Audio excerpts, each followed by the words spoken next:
mics on? Yeah.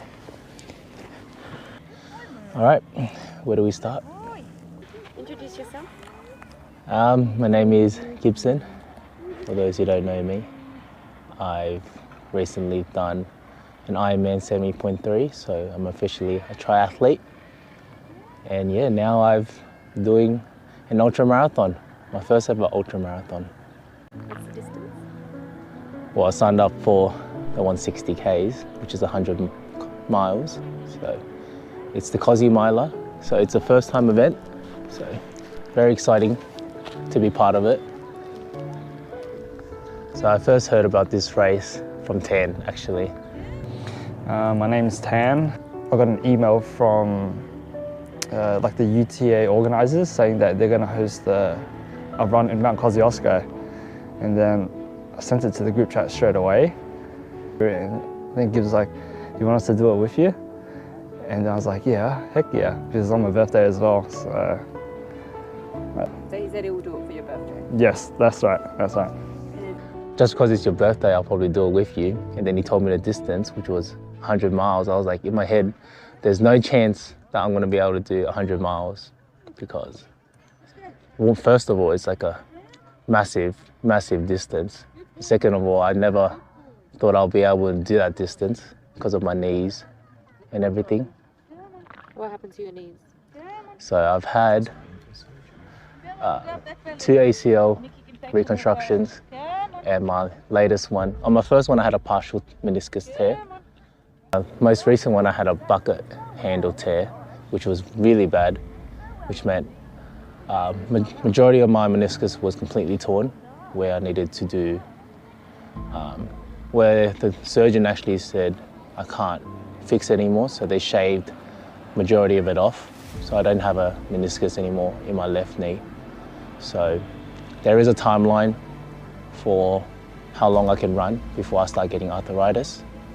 The surgeon said if I kept running, do long distance running, I'll probably get arthritis by 30, which is probably not what I was expecting when I started this endurance sport. I would have thought I was able to do at least 40 to 50 because 30 is when you start peaking. So yeah, I was definitely disappointed to hear that, which is why it's another reason for me to sign up for this 100 miles. Given that I'm on the timeline, I would need to do it as soon as possible before I get arthritis, because when I do have arthritis, it'll be a big mission to try and complete that goal, I guess. Tell me about your experience. The support crew and the whole crew left early in the morning around 7 a.m.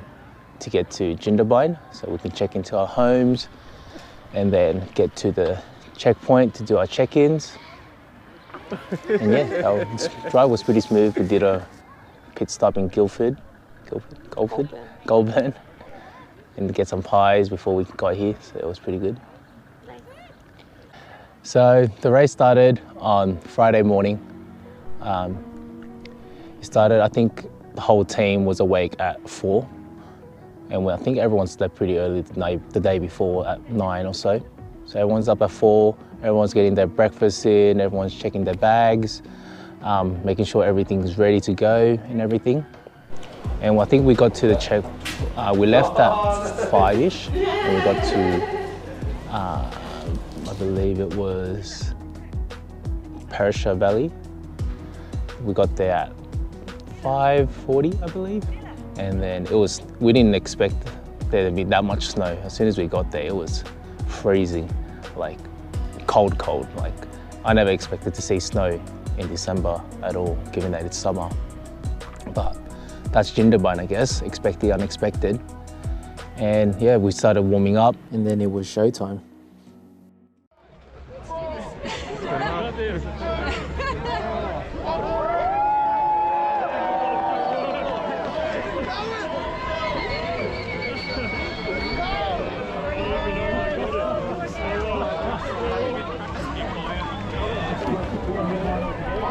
We got to the start line. It was pretty crazy. Didn't realize that there was that many people doing it. All the Kosci 100 and the Kosci milers were had a start together where everyone was running together. So there was over like 500 people, I guess. And I guess the first part of it was really nice, running up to Charlotte's Pass. That was really nice run. And at the start of the year, we actually drove up to Charlotte's Pass, past Perisher Valley. So it was pretty crazy to be running on that same path, same track, up onto Charlotte's Pass. And it wasn't really snowing then yet, but it was really nice. There was like snow everywhere, so many people running, and it was good vibes. And I guess it felt good because everyone was fresh as well. So that was really nice.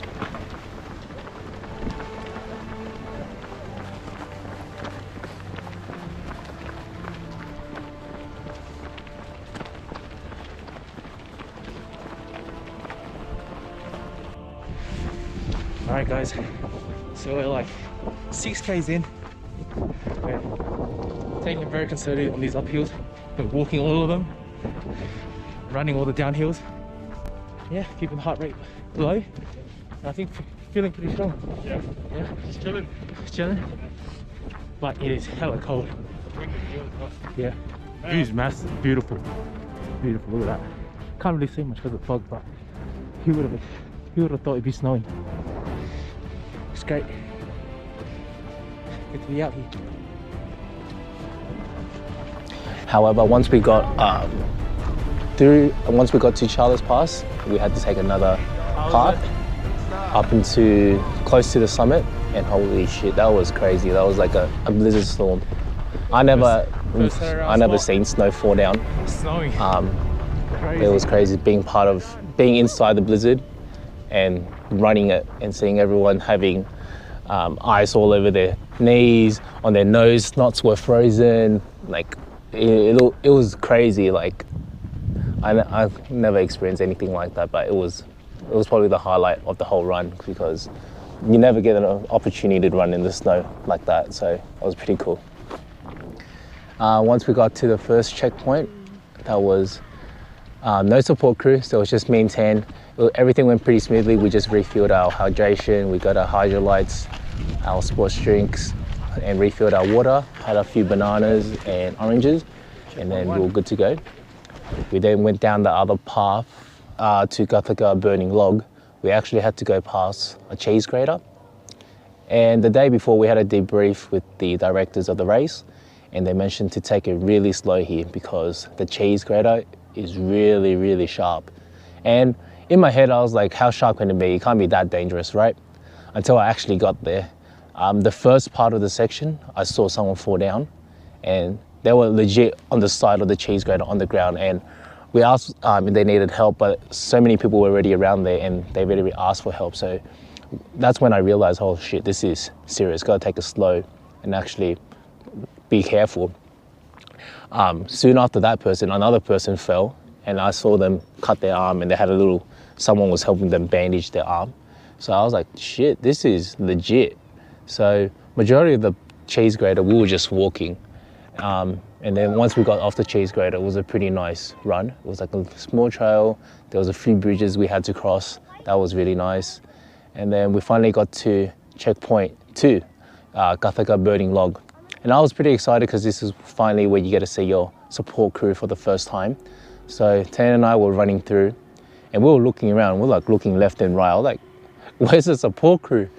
And then we realized they weren't even there.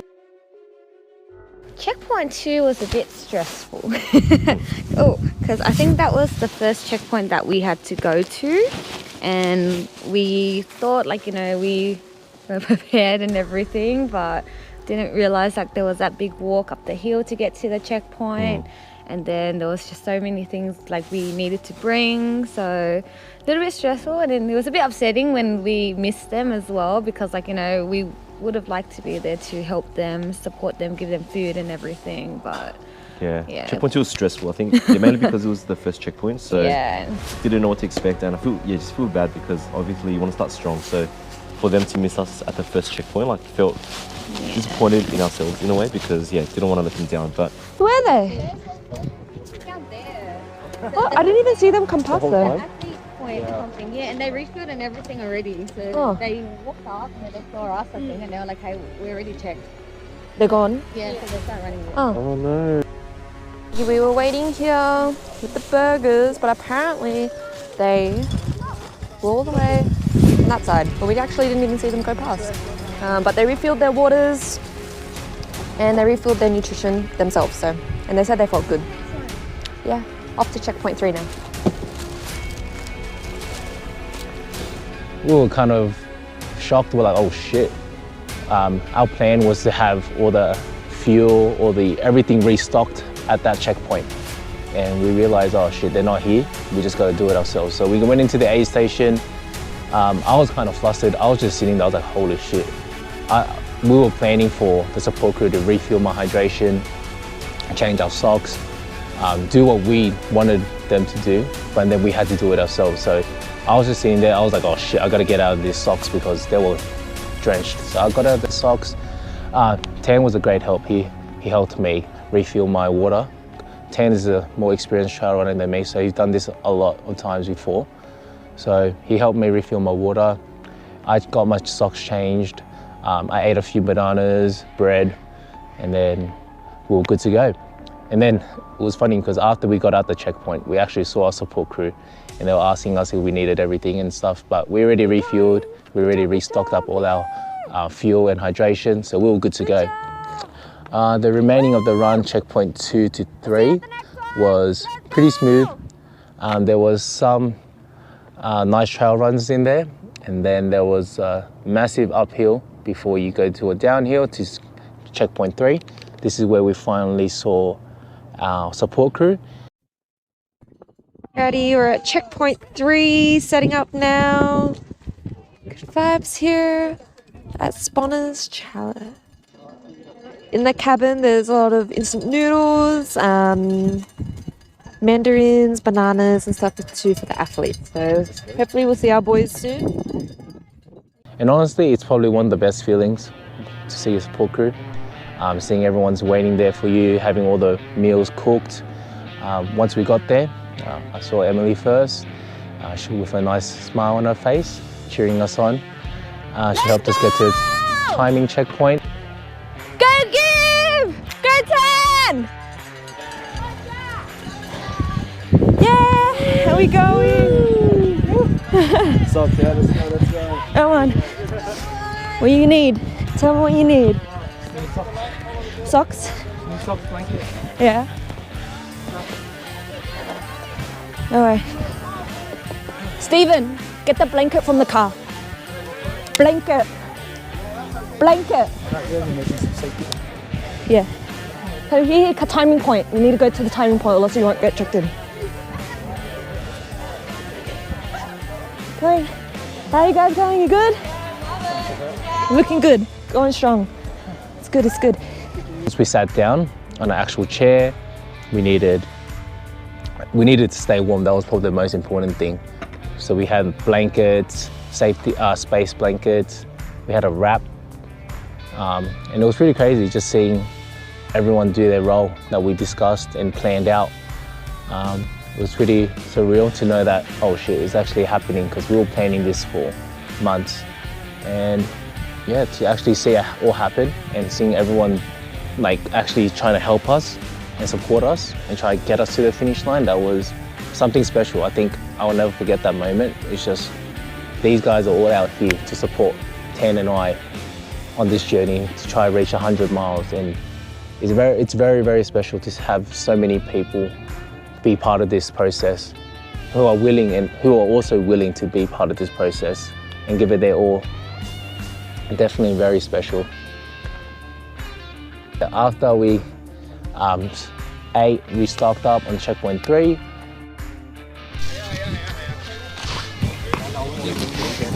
What you want? With the green one.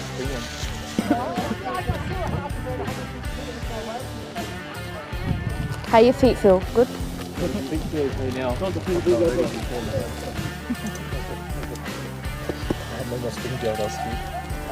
Take as much as you need. Oh yeah, well done, baby. Okay, we on, boys? Let's go. See you.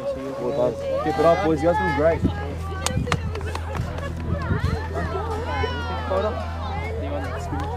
No, we'll do.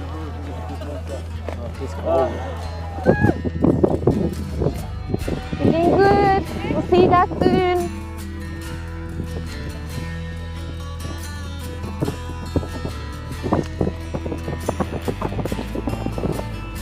Let's go, boys. Keep going. Go strong. Woo!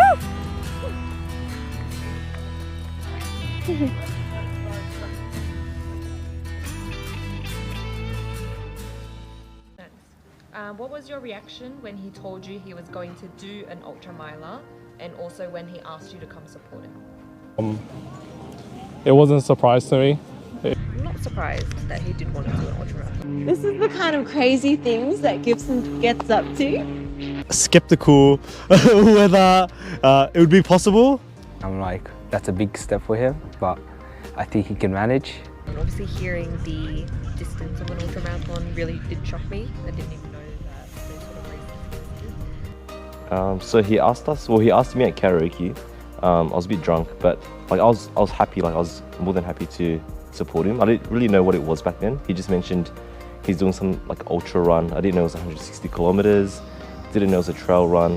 But yeah, It was something that was in the back of our minds for a long time anyways. So whenever he wanted to do it, I was ready to back him up. So. But yeah, I'm coming around. Like it's happening. So it's happening. For him to choose the 160 kilometer version rather than a 100 kilometer version, you could just tell he's just, yeah, very goal driven, and he can do it. He puts anything in mind to, but very honoured that he asked to come support.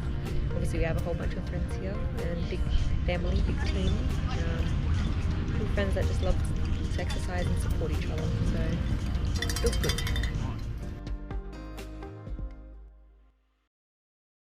Point 3. Checkpoint 3, we were a lot more prepared because I think like at that point as well we had more time because we just left from checkpoint 2 to 3, got there, set up, and then we managed to park the car like right next to where we set up. So we took everything out, we set it all up on the table and everything. yeah, checkpoint 3 was like really organized. We had everything laid out, everything they needed, so like snacks, blankets, chairs, water, refills, and I think that was the first time like we saw them like energized. And yeah. I think that was the first time we sort of like did all the like care and stuff for them as well, where it's like, you know, as soon as they come, new roles, like some people had to refill water, some people had to like do the massages, tapes, everything, keep them warm. So that was fun.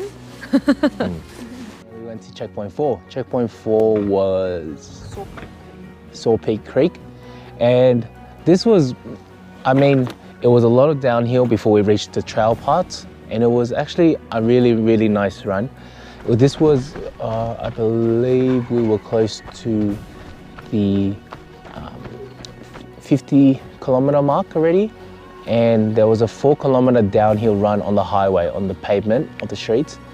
And honestly, running down that downhill, it felt really good, but it did put a lot of pressure on my knees and hammy, given that I strained my hammy a few weeks ago. It probably wasn't the best idea to keep running that hard. Should have taken a more conservative, but that definitely put a toll on my hammy, where once we got into the trail, I started feeling it. I kind of felt like a cramp, and also it was very tight. So I was taking it very conservative until the trail, until we got to checkpoint 4, where we saw a support crew again. And this is where I was like, oh my God, I need this hammy fixed, or else it's gonna be a long, very long walk or run to the next checkpoint. It was when me and Ems went over to like under the bridge to run with them and cheer them in. So that was nice. We got to cheer on a few other runners. So, yeah. Yeah, I think this checkpoint's where the support team was a bit exhausted as well, like myself included. Yeah, I think this one was, compared to the previous one, like the previous one we didn't wait that long, then this one we had no idea when they were going to arrive. So I think it was a bit hard because, yeah, just anticipating their like arrival was a bit, yeah, just a bit exhausting in a way. But yeah, it was good. I think that's when, is that when Gibbo was like very, very exhausted when he showed up and John had to give him a massage, like the other one? I think that was when his hammy started so this playing is up a bit. the first checkpoint where you can see that Gibbo was actually slowly you know, giving into the intensity, because yeah, he was just very tired, very exhausted, but still strong. Like the positivity was still there. But yeah, I think this is when the exhaustion hit both the runners and the support crew. And so once we got there, we got our space blanket, we got our hydration in, we got our food in, and then I actually got Jono to help me massage my hammy out to try and fix it.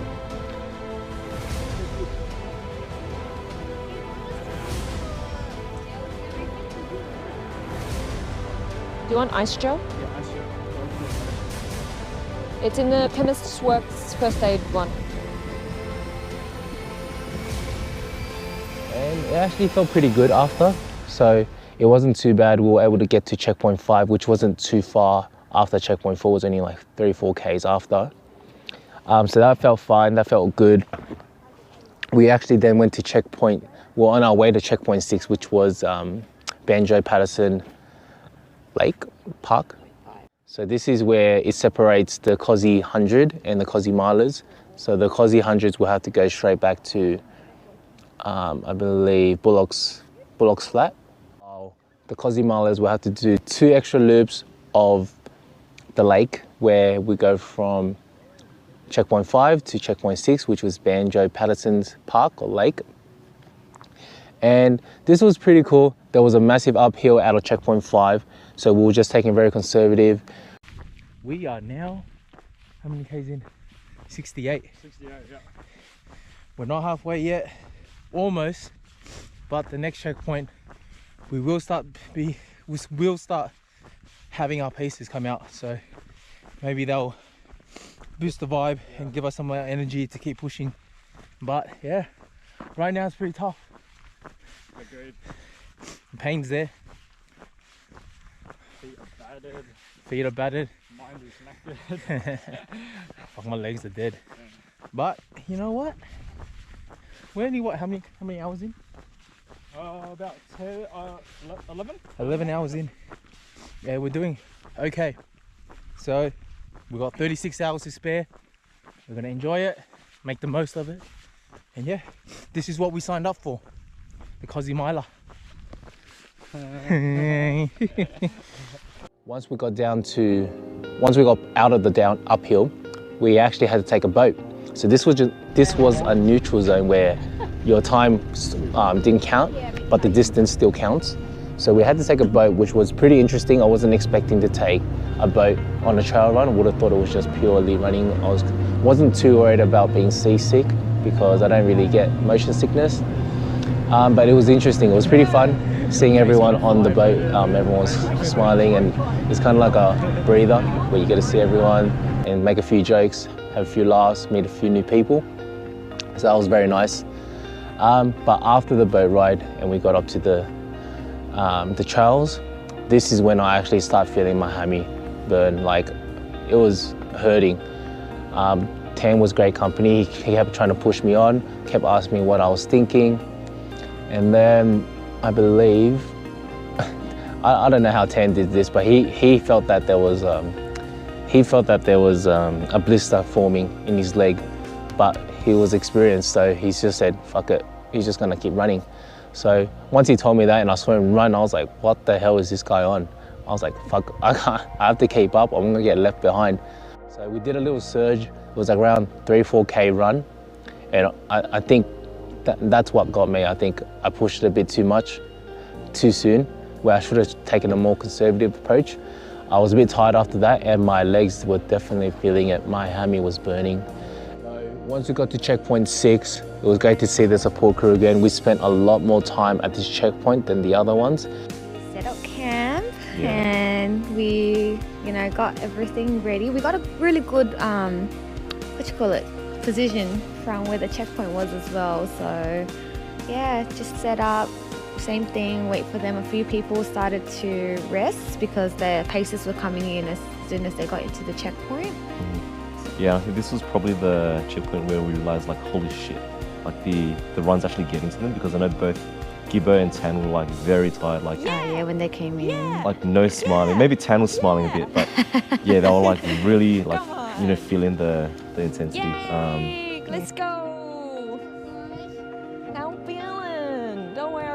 answer that.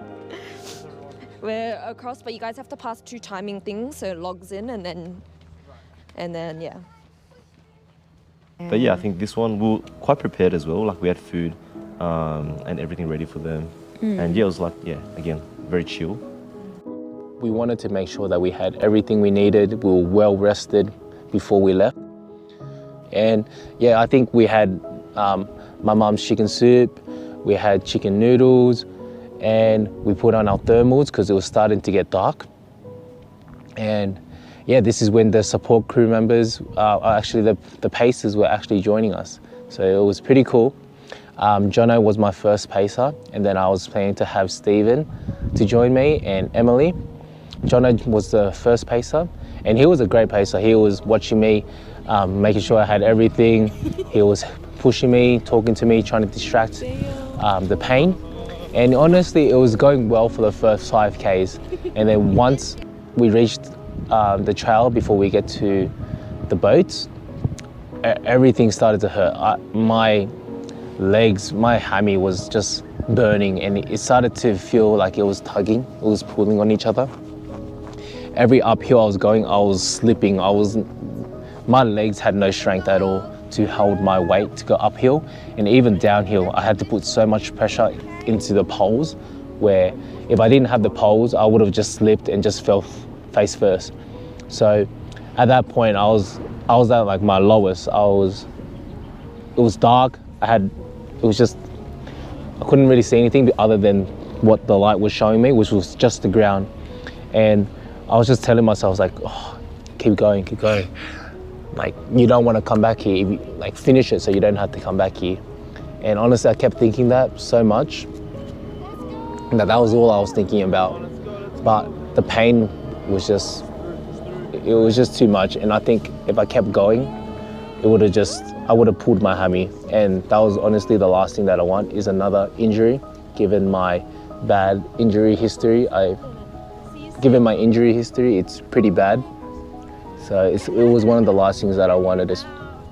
So I decided that to pull out, and it just wasn't my day. And I kept asking Jono, what should I do? And Jono kept telling me, try push on, and I just couldn't do it because the injury was scaring me, and I just don't think I had the energy left to continue for another 70 Ks. Alright guys, fortunate news, we're around 90.5 Ks in, about to do our second loop of Banjo Patterson. But unfortunate today, it is what it is. On the way from here, the hammy just kept on pulling, and wasn't able to climb up hills or down hills. Gonna have to pull out. Very disappointed, but Ken is on the boat right now. He's actually about to do his second one with Viv as a pacer. So extremely proud of him. Hopefully he can get the W for us. Yeah, I'm extremely disappointed that I can't finish the race with him, even though it's his birthday tomorrow. But yeah, we'll be there to support him at each checkpoint and get him to the finish line. And what were your thoughts when he pulled out? Ooh. Like honestly, I was a bit surprised because, like, knowing Gilbert, I feel like he's always the type to like commit to the very end no matter what. But yeah, I think when he pulled out, I was a bit, just shook. But I understand if he decides to give up, like, it's probably the best for him. Like I'm pretty sure he knows like what's best for his body. Like if he really can't commit, then I trust his decision. But yeah, like, not disappointed at all. I know, like, he pushed really hard, trained really hard, so just he'll be back next year, I'm sure.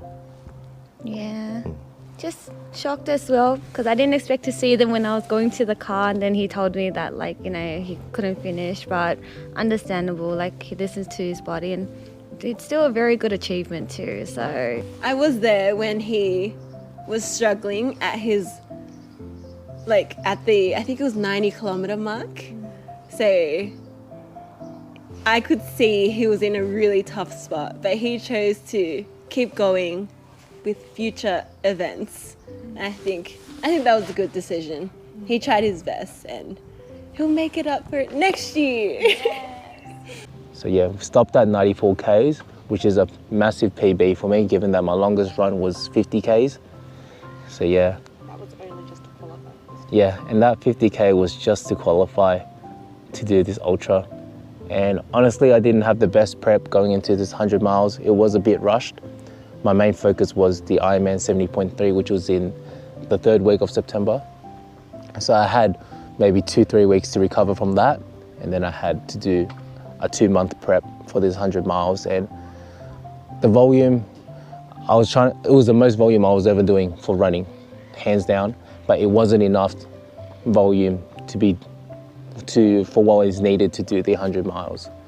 So it's definitely a mess, like something I need to improve on, and timing wise as well. If I was to do another 100 miles, I'll need to plan and organize it better. And this was where I had to say goodbye to Tan, and I wished him the best of luck. I told him I'll be at each checkpoint after that to support him, to keep pushing him on. And he's an absolute soldier. When we were at the boat, he was also telling himself he doesn't think he can do this. But I was telling him, look, do you believe you can do another 10Ks to get to checkpoint 7 to Banjo Patterson, where you can see the support crew again? And he said, yeah, I can definitely do another 10K. I was like, all right, if you can do another 10K, do your 10Ks, and we'll see you at checkpoint 7, and we'll reassess. And to see him at checkpoint 9, which was Bullock's Flat, but on the other side, right around the 140 kilometer mark, to see him come in and to still persevere and be resilient to push through all that pain and just walk majority of it, so inspiring that it really makes me want to do this 100 miles again, because like for someone to feel that pain, and I can, even though I haven't experienced that type of pain, I can kind of feel it already, and for him to keep pushing through, it's so inspiring. We waited around, and then to finally see him at the finish line and see him run in, it was something special, because so many of us were waiting the last few days, have minimal sleep, and to see him run in, and for all of us to be part of that experience and run through the final finish line with him, it's definitely something I'll remember forever. And it's something so crazy and inspiring that it makes me want to do the 100 miles again.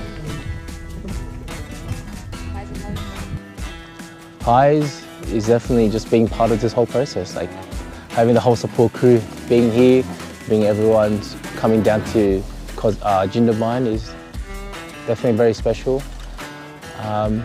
Also my girlfriend, who supported me throughout this whole journey. It's definitely not easy for her to be my girlfriend, given of my training schedule. It's definitely very full on, and for her to be so understanding and joining me in majority of the training, I really appreciate it.